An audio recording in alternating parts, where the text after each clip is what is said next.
Sooner Scoop HD.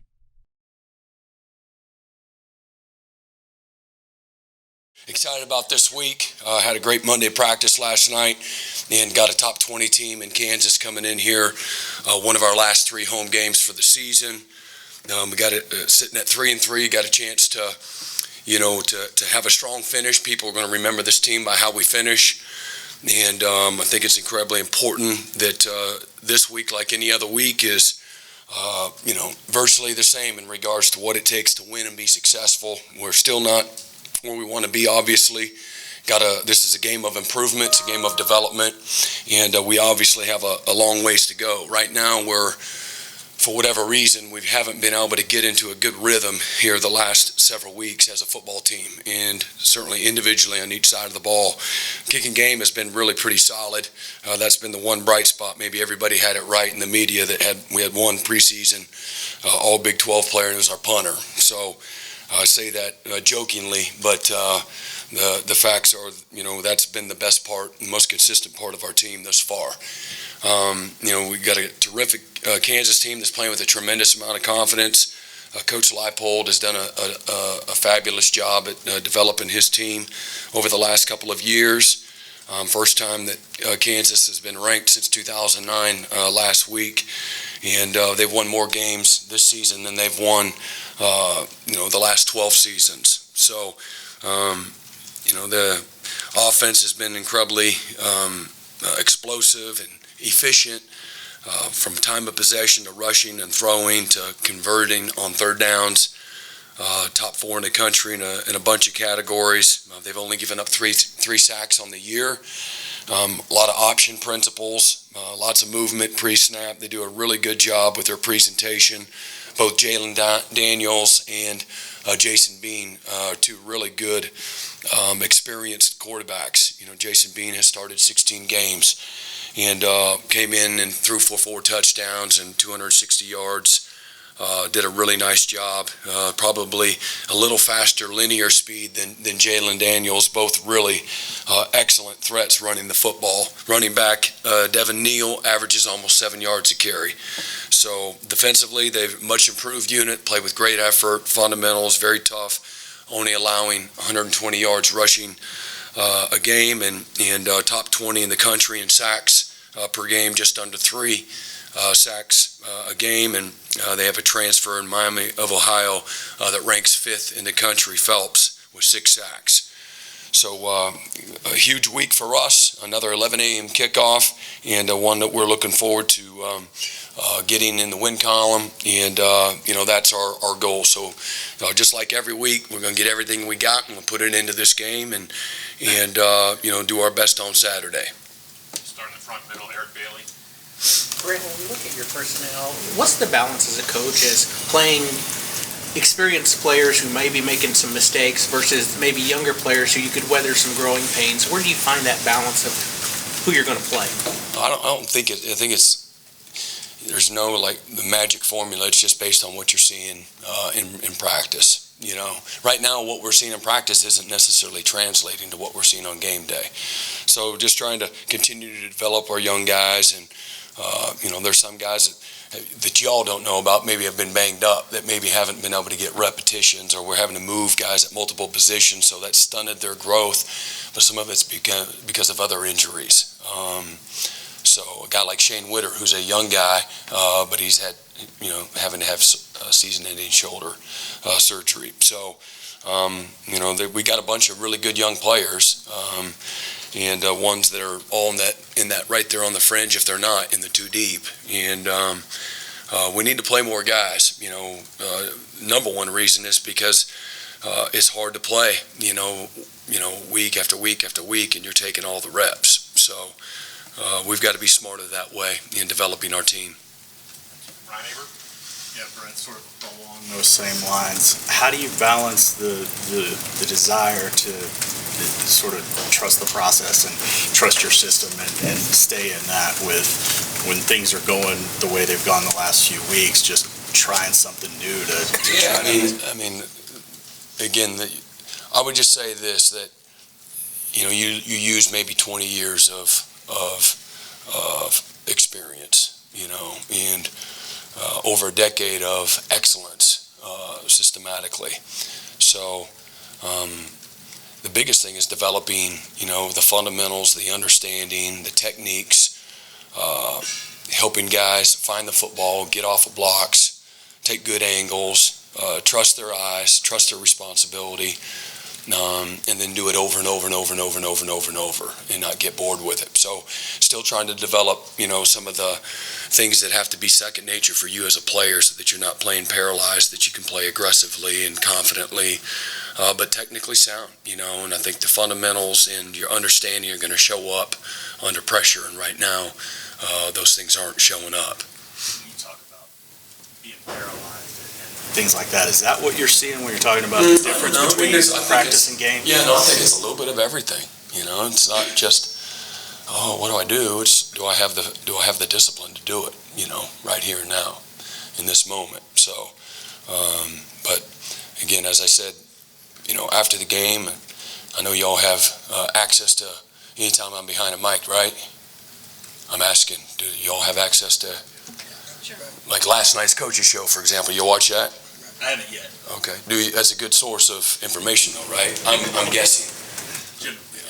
So that being said, everything goes into it. It's not just any one particular thing. We're not tackling very good right now. If anybody hasn't noticed, we're not fitting very good. We're getting lost in traffic. So again, we've got to do a better job, obviously, as coaches at what we're doing. What we're seeing in the course of the week isn't translating consistently like it needs to, just to play well, not to play great, just to play well. Come over here, Jesse. Hey, Brent Venables was talking to us yesterday about the team really needs to kind of play loose, not so tense this weekend. What's that balance between, trying to get them to play confidently and comfortably while also having a sense of urgency and trying to turn? Well, I think handling failure is knowing that, again, not everything is going to go well or going to go perfect, and it doesn't have to. And so just having the poise and the maturity to know in those moments, man, don't flinch, play the next play, play the next series, get the adjustments, get the corrections, and then take it to the field the next series, and, as opposed to, so much stress where, it's, catastrophic, if things don't go well. So, right now we're just not playing, with the efficiency that we need to, that goes on both sides of the ball, so that we can help and complement one another. Yeah, Brent, Saturday you mentioned maybe the team feels tired, not only physically, mentally, just like the toll of the last 10 months. And is this something as a head coach you're still sort of learning? The last 10 months being tired, I don't know, but maybe the season's always challenging.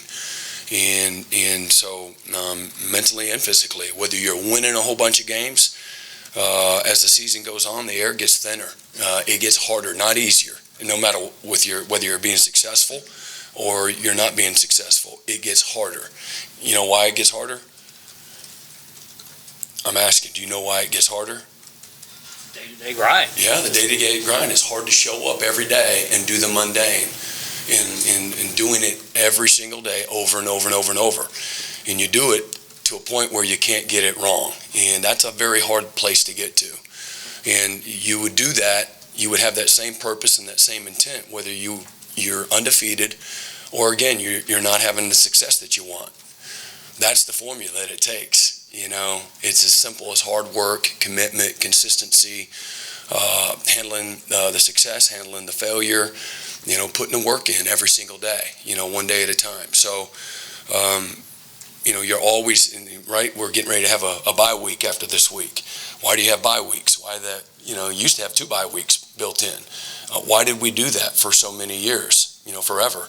Because it's good on the body. It's good to, I challenge the guys to renew their mind and body and spirit every single week. You start over, it's a season of its own, this week right here is got an opportunity to be the week, a great opportunity for us to have the kind of finish that we want. It's going to take that. And so, from a leadership standpoint, that's, part of my job is to, to understand the pulse of the team and to try to help and serve them that way. And sometimes that's as simple as this time of the year, you start slowly cutting down the minutes per period. You cut down, a couple of periods. There's a lot of things that you change up inherently, not whether or not they're quote unquote tired. This is that time of the year anyway. So, but sometimes it's the smallest things like that that can be a shot in the arm and keep guys, excited and engaged and fully committed, to finishing strong. You see it all the time. Whatever the top 20 teams we're one of them preseason. There's very few standing still in that top 20. I would guess. Anybody know how many it is? I bet it's. I don't know either. I bet close to half of them are no longer in the top 20. So what happens? A lot of things happen. There's a lot of factors that go into that. But as the season goes on, here we're halfway through it. Guys, teams, units, coaches, everybody can lose their way. Has that happened to us? I don't know. I know we're not playing fundamentally sound. We're not doing. We're not tackling well. Again, I always go back to the defense. But 2 games ago we go 10 straight series in the first half, and we get 17 points, and we don't have a drive in the first half that's over, that's close to 2 minutes long. That takes a toll too, as we've discussed in preseason and all that does. That's a very real thing. And so just being efficient, staying on the field. Last week I thought in the first half we did, although we weren't scoring points, which you don't like, you get an opportunity to get in plus side of the field, you got to score. And we were possessing the football and moving the football, and so changing field position. So that's a momentum thing too, that both sides can complement one another. Getting off the field, doing well in the kicking game, and then moving the ball and getting first downs, chewing up clock, and putting yourself in position to score. So all those things can take a toll. Are we tired? And my thing is, this is the time of year where, you need that bye week. How can we help our guys, moving forward, get our guys to continue to buy into the recovery resources that we have. Sleep's incredibly important. We've played 4 games, 11 a.m. Those 11 a.m. games, you're looking at everything. They're what do most college students try to do, right? They try to stay up all night, right? And they just, and so, and I'm not saying that our guys are. I don't know. We always encourage them to get rest, stay into a routine. You want to be able to get optimally 8 hours of sleep a night. I'm good with 6. 5.5, I'm not so good. 6, I'm good. 6:30, I'm excellent. 7, I'm feeling a little tired of too much sleep. Everybody's different, but young people are burning it at both ends, and it matters when you're a high-level performing athlete. Everything matters. So from recovery, sleeping, hydration, nutrition. There's a mental side, a spiritual side that's important, that you're staying fresh. We try to do a good job of keeping things fresh and keeping our guys engaged, and to continue to develop leadership. You have an opportunity. The greatest calling of coaching is development of people, and we got a chance to do that through our leadership councils, and certainly we're never trying to check a box, and trying to reach the heart and souls of these guys, and making sure that they understand that, there's a lot of people paying attention to all of us right now and how we're going to respond moving forward. And there's many people that, and justifiably so, that is like, man, throwing in the towel. That's fine. That's part of, we have a responsibility in that. And like I said, after the game, if we don't like what they're writing, then, let our play be our voice, so it's all into the criticism and, the criticism that's taken place, and is well-deserved, is how I look at it. And so it doesn't mean our guys aren't working and putting, great effort into trying to be successful. I know I see that, every day. And so, this is that week that we start to, tweak our schedule, and but maybe it's a week or so too late. I don't know. I wouldn't use that as an excuse. We got destroyed 2 straight weeks. And we're missing wide open guys, and not tackling people and things of that nature. I put that more on us as coaches and fundamentally and trying to help them better than I do, being tired. I'm the one that brought it up, I know. And so I do think that, we need to help our guys get fresh. Back left, John Hoover. Brent, believe it or not, that was going to be my question too. So I wanted to explore. I don't believe it, actually. I don't know if you're piggybacking off of him, but I was going to explore the Schmitty-built off-season. This is a more rigorous off-season than the guys have had before. You said several times during camp and in the first few weeks you went 24 straight days inside drill. Looking back on that, was that too much coming at these guys at once? Maybe no, that's what we're used to. I've seen it, have high-level success. And we're going to continue to be and stress to be a physical football team. Obviously, during the season, you have your much smaller scale of good on good, and we'll try to be very mindful of keeping guys healthy, but getting the work that they need, good on good, in a safe way to keep them fresh, from that standpoint.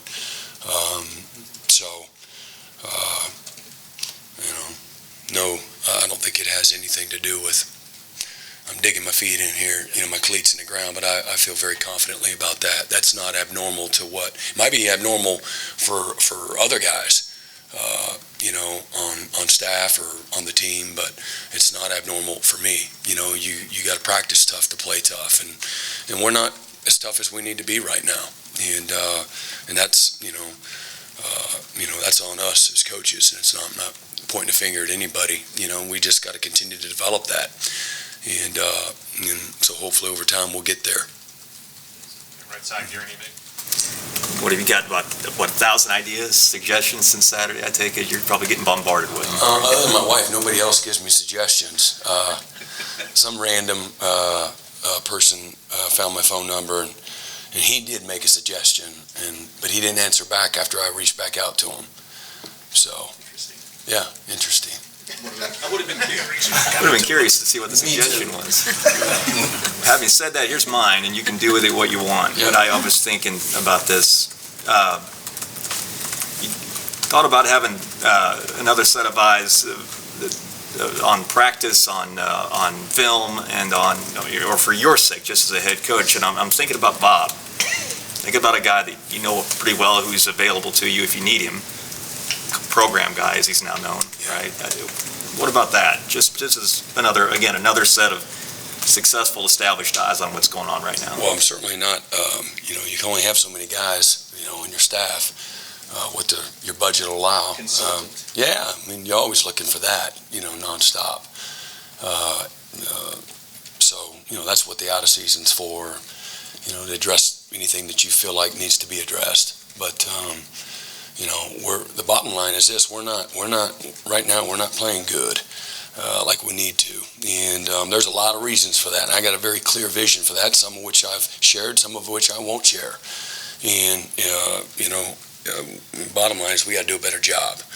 And how we do what we do is a very proven system.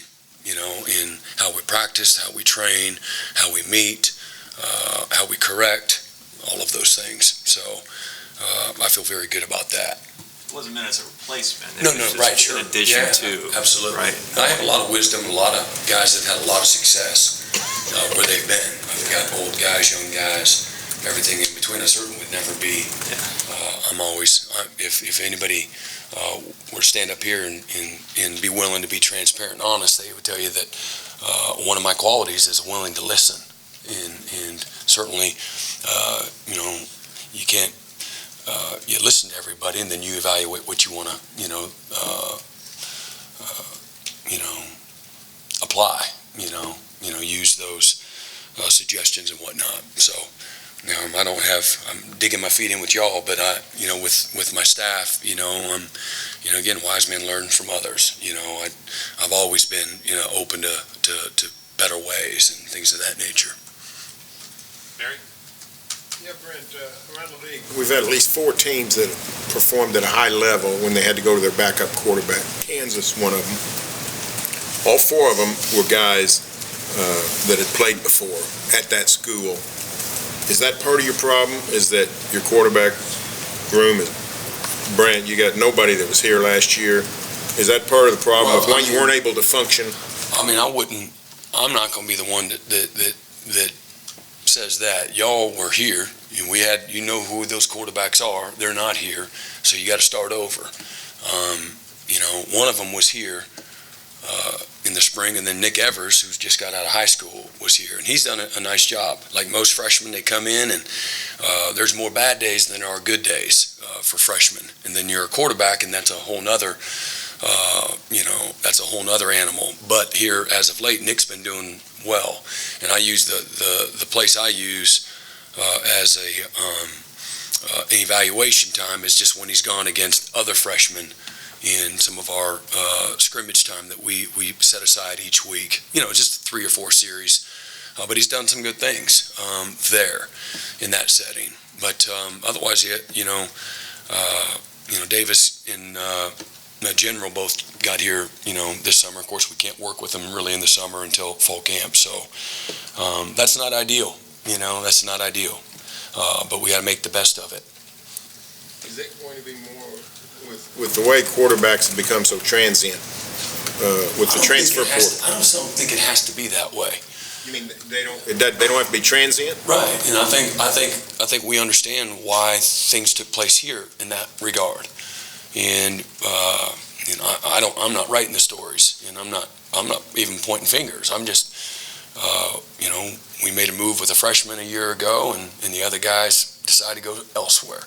But I don't believe that it has to be that way. That other guys can't. Like, I see plenty of programs that have multiple really good quarterbacks. Kansas is one of them. So how are they doing it? I don't know. Maybe I need to ask Coach Leipold that. Get a little wisdom from him. And both of those guys were not real highly recruited guys. And maybe that's something to do. I don't know. They've done a good job culturally. I want our guys to be committed and loyal. And again, they want opportunities. I get that too. And quarterback's a very unique position.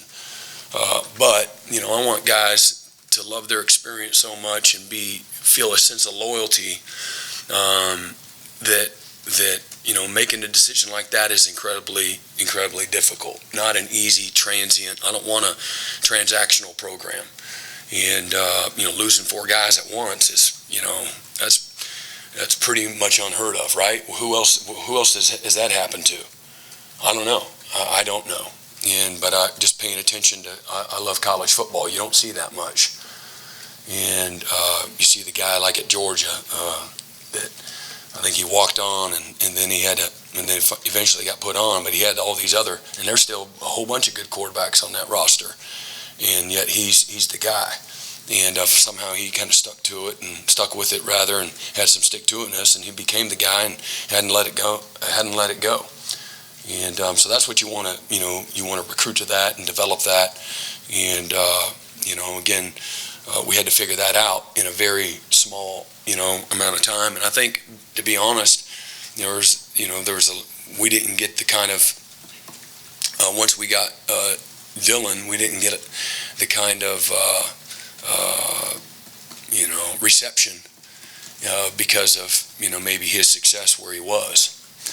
And but I've been proud of the guys that are here that have put the work in. And a week ago, Davis was put in a tough position at TCU, and I thought he handled it well.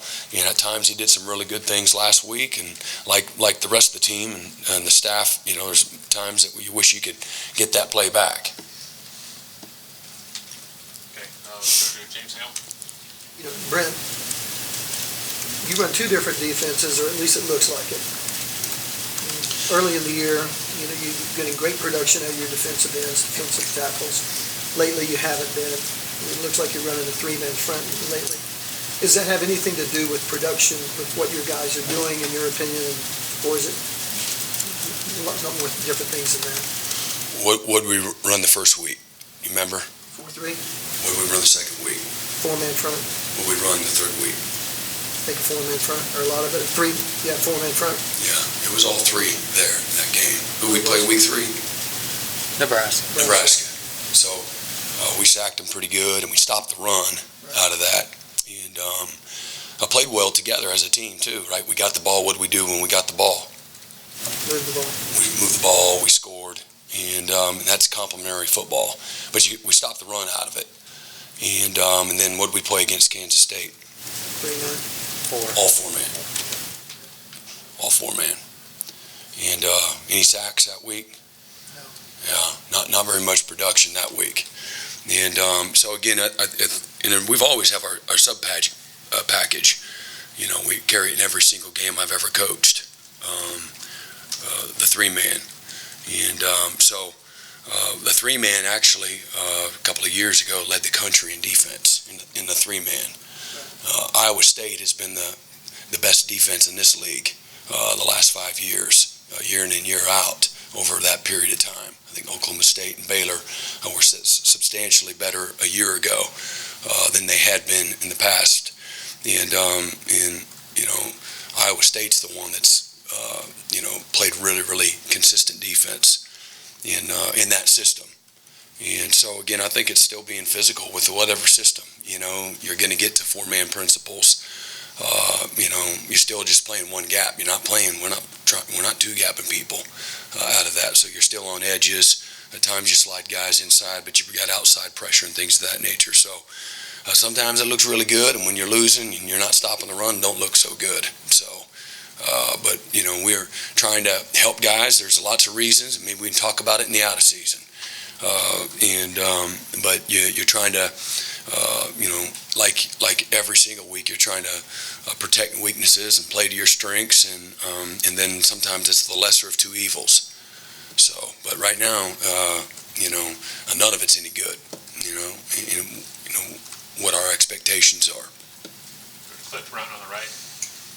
So, Coach, oftentimes, when a team loses a quarterback, it can still succeed offensively if the play up front is good. What are you seeing up front the last couple games? What concerns you the most about it, and are those things fixable? You're talking about on offense? Yeah, no, our guys up front, I thought they played, Bill will tell you, if Bill stood up here, you can imagine what Bill Bedenbow is going to say. I can think that they can play a lot better, but they actually play pretty good. They've been playing pretty good. And none of it looks good when you're not, throwing the ball to the perimeter and, making one of those plays that should go 8 or 9 or 10 yards, and that's the run game RPO when they stack the box.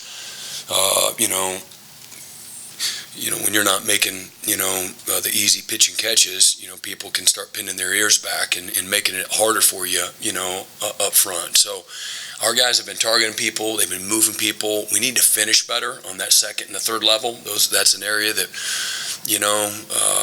occasionally at the point of attack, we need to be more physical when we got angles on guys and we're setting guys up. But that's been a group the last few weeks, probably 3 weeks, that our guys have done a nice job and have given us a chance. Between that and our running backs, I thought have done a nice job. Last week, again, offensively, it's a different, package and, philosophy going into the game based on, trying to play to the strengths of the team. I think that's, some of that is what you saw maybe this last week. But that's been a group that I wouldn't say that they've overachieved. There's a couple of players that maybe have, on our football team that have overachieved, but I don't think that they've underachieved either. Bill will tell you that was his Sunday comments. Some of his comments to me was, I think they can be great, and they're good right now. And to me, they've been good enough. We got to get everybody around them, to play good. And again, sometimes, that's the defense doing their part too. And instead of putting pressure, constantly on the offense, or again, vice versa. It goes, both ways. Sam Mays. I'm kind of asked my question already, but I have evaluated the offensive line as you're getting better each and every week, and I'm kind of curious. What was installation like for your Wildcat package? Because you have to have some dudes up front that are winning at the point of attack, on the line of scrimmage. To be able to do that in such a short amount of time with as many players as you did it with was pretty impressive. No, I agree with you, Sam. I thought our guys, players, the coaches, whatever they did to teach them their systematically how they taught it, and to get the understanding, the aggressiveness, the physicality that comes with that, the precision that you got to have. There's a lot of timing factors as well. I thought they did a great job. And but again, I think it comes from a group of guys that trust and believe, and then they put the work in, and again, the coaches that put the scheme in there together to make it all work. But ultimately, the players, their physicality, their precision, their fundamentals are the things that matter. And Texas got a big, long, athletic front, and they did a great job. And if we can, and we didn't, but you're always evaluating all of it. And so this is part of it. Like, you really feel strong that, that game at the worst case could be 21-10, 21-14. You convert your 4th and 1, you punch it in there, you continue to move the ball methodically right down the field and not turn the ball over, and maybe be a little more patient there. You never know how that's going to work, but, worst case, Zach Schmidt's been smashing the ball and kicks a field goal, and it's more 21-10, 14-10, and then you got a real fighting chance going into to halftime. And we just we have not been able to play with any kind of rhythm the last several weeks, and that's been the frustrating part. Again, you see very small flashes, and when you're sitting in this position right now, you're looking for all the good, certainly addressing the bad, but you're looking for all the good, and that's what you're trying to continue to put in front of your players too. We got a 120 play cut up just on the defensive side of the ball, of all the same plays that we saw this last week, and how we've defended them well, in different games, different times during the season. And just to, because I think a picture's worth 1,000 words. And when you're not having success, sometimes those seeds of doubt can, I'm not going to act like that's not happening. Most of us have children. We know how immaturity can, affect, how they're thinking and what they're exposing themselves to. So part of our job is to continue to create confidence and buy-in, and that's not an easy thing to do through failure, but that's when you got to be at your best. Time for a few more. Mason Young, second row. Yeah, Brent, you guys had Woody Washington playing that deep safety spot for you guys on Saturday. Can you just kind of talk about his adjustment to that, and do you plan to keep using him in that spot moving forward? Yeah, Woody's one of our best football players. Whatever Woody does, he plays well. The game's easy for him. He's got great instincts. Instincts are a gift. Patience, and we had a chance to pick him off. I think it was the second drive of the game, and which again hey Woody, great job getting there. That's the first part of the hard battle. We got to make those plays. You get two hands on it. We got to make those plays, and that's what good players do, good teams do. And Woody's a really good player, and so we're trying to find ways to take advantage, put guys in playmaking position, in positions that are systematically that require guys to make plays. So we'll continue to evaluate all of our personnel, him included, to try to help them be successful. He came off the field a couple times looking like maybe he's a little bit banged up. What's he kind of working through there? I don't know. You have to ask him. Let's go up front, Eli. I don't think Theo Weiss got off the sideline last week. Was that injury? Was it personnel? Just decision by the coaches based on how the week went. And on the other side of the football, Justin Broyles is a guy who's been here for a lot of years. He also happens to be the lightning rod for this fan base. I don't know if you're aware of this, but things aren't going well. I'm curious if you can tell me about the guy you see on the field and inside these walls. You talking about Justin? Justin Broyles. Yeah, what he's like? What do you see in Justin Broyles, both on the field? I'm not sure why he's a lightning rod, why anybody would spend 1 ounce of energy being emotional or mad about a player that loves this university. He's committed every ounce of who he is, every fiber in his body to helping this place be great. I don't know what's behind that. That's kind of disturbing, but it is what it is. Justin's terrific. He loves his team. He loves his teammates, loves his coaches. He values his opportunity. He's got a thankful spirit every day. He comes, with a workmanlike attitude, blue-collar work ethic, He takes every moment of where something isn't going right. He takes it on his own shoulders. He bears that burden, even when it's not his fault. And he just cares. He cares as much as any player I've been around. So I don't know when you said lightning rod, and so I don't. I think I know what that means, but that's weird. Back row, Kerry Murdoch. Especially when you talk about a kid that could have gone anywhere in the country and chose to come here and chase his dreams and make a lot of sacrifice and put his body in harm's way. And you can say, well, that's what he signs up for. And I know sometimes I say things like that, but I don't want anybody perpetuating it either. So. Brent, Dylan told us last night he's still under concussion protocol. Does that hinder his preparation at all? And will he be back this week? Do you know that yet? I mean, I don't know if it hinders his preparation. I don't know what the concussion protocol. I think they continue to evaluate him every day. I don't get into the deep weeds. I'm just I want to major in the minors. So they'll tell me what he can do, what he can't do. He's full go at practice. I think they're just continuing to, whatever all those tests are, they do those to make sure that they're on the right side of it. And if he continues to stay out of harm's way in regards to that protocol, I would expect him to play. Do you have a day of the week that you're expected to get a clearance on that? Thursday. Okay. Okay, last two, we'll go to Lee Benson and then John Shin. Lee. How do you address the three-man front, four-man front thing? And also, it sounded like you cut up of plays that you all have done well in the past. Earlier in the season to show guys when they've done things correctly, they've played more assignment-style football. I was going to ask you about that. I mean, when things have gone on defense have gone the way they've gone the past 3 games, do you go back and say, hey guys, against Kent State we did this, against UTEP, against Nebraska, let's watch it to see what it looks like to hopefully gain that confidence moving forward? Yeah, that's exactly what we've done. Everybody does what they're supposed to do. Stance, line assignment, key, good force angles, inside the block, outside the block, outside leverage, inside leverage, good eyes.